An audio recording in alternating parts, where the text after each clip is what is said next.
आज हम वर्कशीट धातु और अधातु में आयनिक यौगिक के बारे में पढ़ेंगे। आयनिक यौगिक, जैसे कि आप नाम से ही स्पष्ट है, आयनिक यौगिक का अर्थ है आयनों से बने हुए यौगिक।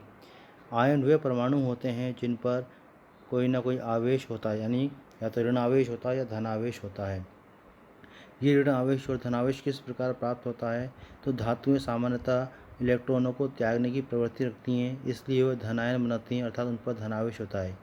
इसी प्रकार अधातुएं जो होती हैं वह इलेक्ट्रॉनों को ग्रहण करने की क्षमता रखती हैं, इसलिए वो ऋणायन बनाती है, अतः उन पर ऋणावेश होता है।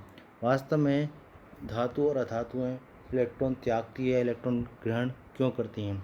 उसका कारण यह है कि प्रत्येक तत्व अपने बाह्यतम कोश को पूर्ण करना चाहता है और उत्कृष्ट गैस विन्यास या अक्रिय गैस के रूप में अपने आप को रखना चाहता है। इसलिए ये तत्व जो होते हैं इलेक्ट्रॉनों को त्याग कर या इलेक्ट्रॉनों को ग्रहण कर कर अपने बाह्य कोश को पूर्ण कर लेते हैं और आयनों में बदल जाते हैं।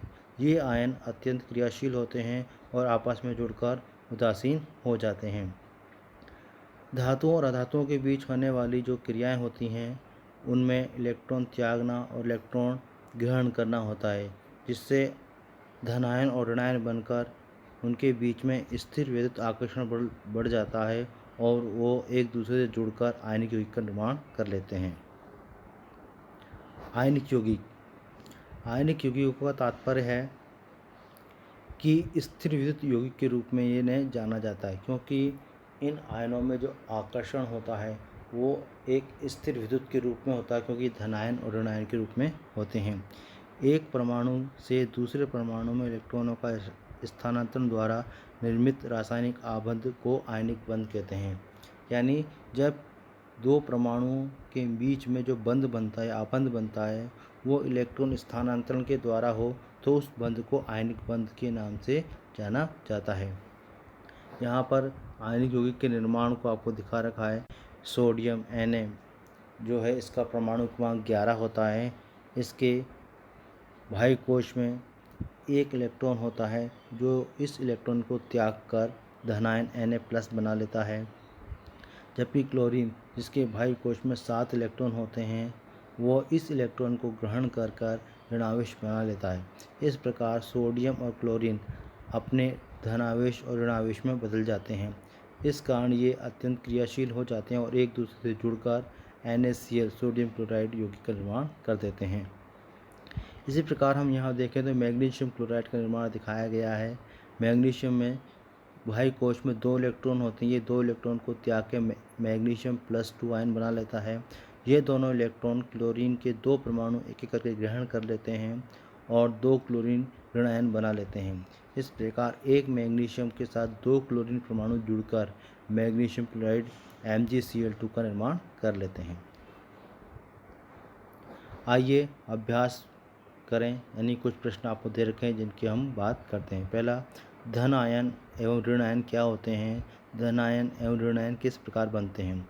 धन आयन और ऋण आयन वास्तव में परमाणु पर उपस्थित आवेश को प्रदर्शित करते हैं, अर्थात हम ये कह सकते हैं कि धन आयन ऐसा तत्व का प्रतीक जिस पर धन आवेश लिखा हो, प्लस लिखा हो, और ऋण आयन ऐसा तत्व का प्रतीक जिस पर माइनस आवेश या ऋणावेश लिखा हो। धन आयन और ऋण आयन किस प्रकार बनते हैं? तो बात करें, जब भी कोई तत्व अपने से इलेक्ट्रॉन त्यागता है तो वह धनायन बनाता है, और जब कोई तत्व अपने बाह्य कोश में इलेक्ट्रॉन ग्रहण करता है तो ऋणायन बनाता है। आयनिक आबंध किस प्रकार बनता है? क्वेश्चन नंबर 2 ये बताता है कि हम ये कहते हैं कि जब आयनों के बीच में प्रबल स्थिर विद्युत आकर्षण बल के कारण रासायनिक बंध बनता है तो उस बंध को हम आयनिक बंध कहते हैं। तीसरा क्वेश्चन, परमाणु इलेक्ट्रॉनों को ग्रहण एवं उनका त्याग क्यों करते हैं? हमने बताया कि प्रत्येक तत्व जो होता है अपने बाह्य कोश को पूर्ण करना चाहता है, अपना बाह्य कोश पूर्ण करना चाहता है, अर्थात अपने अष्टक को पूर्ण करना चाहता है। इसीलिए वो इलेक्ट्रॉनों को ग्रहण कर कर या इलेक्ट्रॉनों को त्याग करके आवेश बनाता है और ये आवेश आपस में जुड़कर उदासीन यौगिक का निर्माण कर देते हैं। क्वेश्चन नंबर 4, इस कथन को स्पष्ट कीजिए, क्या कैल्शियम ऑक्साइड एक आयनिक यौगिक है?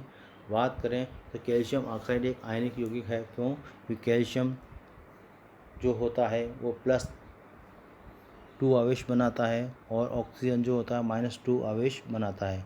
ये दोनों आपस में जुड़कर स्थिर विद्युत आकर्षण बल के द्वारा जुड़े होते हैं, इसलिए कैल्शियम ऑक्साइड एक आयनिक यौगिक है।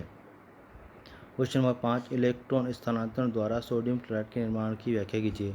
तो यहाँ आप देखें, सोडियम और क्लोरीन के निर्माण की प्रक्रिया को आपको इसमें दर्शा रखा है, आप इसको लिख सकते हैं। इसमें सोडियम एक इलेक्ट्रॉन त्याग कर अपने बाह्य कोश से धनायन बनाता है और क्लोरीन अपने बाह्य कोश में सोडियम द्वारा त्यागे गए इलेक्ट्रॉन को ग्रहण करके ऋणावेश बना लेता है। अब दोनों आवेशों में स्थिर विद्युत आकर्षण बल होने के कारण ये आपस में जुड़कर यौगिक बना लेते हैं। इस प्रकार सोडियम क्लोराइड का निर्माण हो जाता है। पढ़ते रहिए और आगे बढ़ते रहिए।